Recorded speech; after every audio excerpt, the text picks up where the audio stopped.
Dr. Jekyll and Mr. Hyde. There were times when I thought I was two people. One night, I might feel like a 4-year-old child, alone and desperate. The next day, I was a graduated woman, full of strength and emotion. I remember a time I was sitting on the floor of my bathroom. I was compelled to get a piece of paper and write, like a kid would. I didn't give in to that feeling, but it was unnerving to me.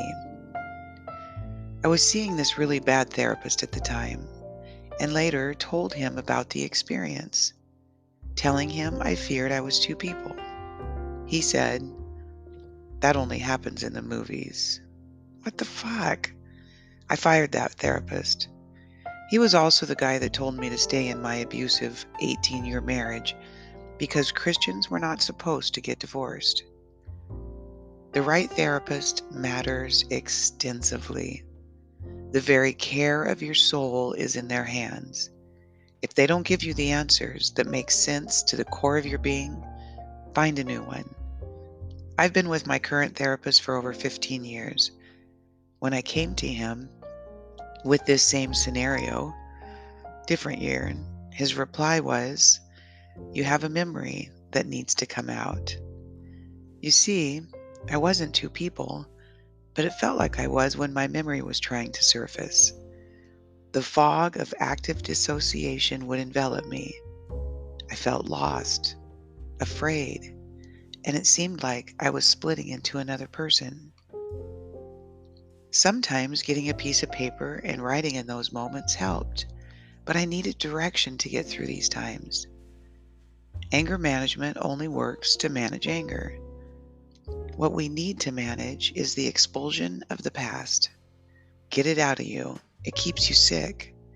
Every time I heeded the advice of my counselor, sat down, and worked through whatever sliver of yesterday was working itself out of my being, the desire to run dissipated.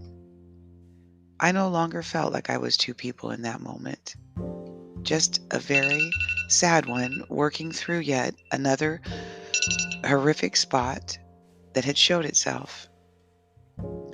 As I've struggled through recovering this lost territory in my being, it helps me to know that my abusers did not live a free life. They were false teachers to me. Being my rule makers, they camouflaged their lies with truth, making it difficult to catch the error of their ways because it left me in great confusion. I am no longer confused, nor do I feel like I'm two people battling to survive each other. I am just Jody now. The Bible has taught me a lot. One of those things it taught me was to see deception and call it out for what it is. I tore down my parents' shield of religion and shut down its mocking voice. I'm not being mean. It's just the truth. I know with everything in me that is God. Without a full confession, with details proving their ownership, these people are not sorry. I do not have to stand with them, nor should I. With that revelatory fact, I have so much more time to be free and find true meaning. I look at my future and smile.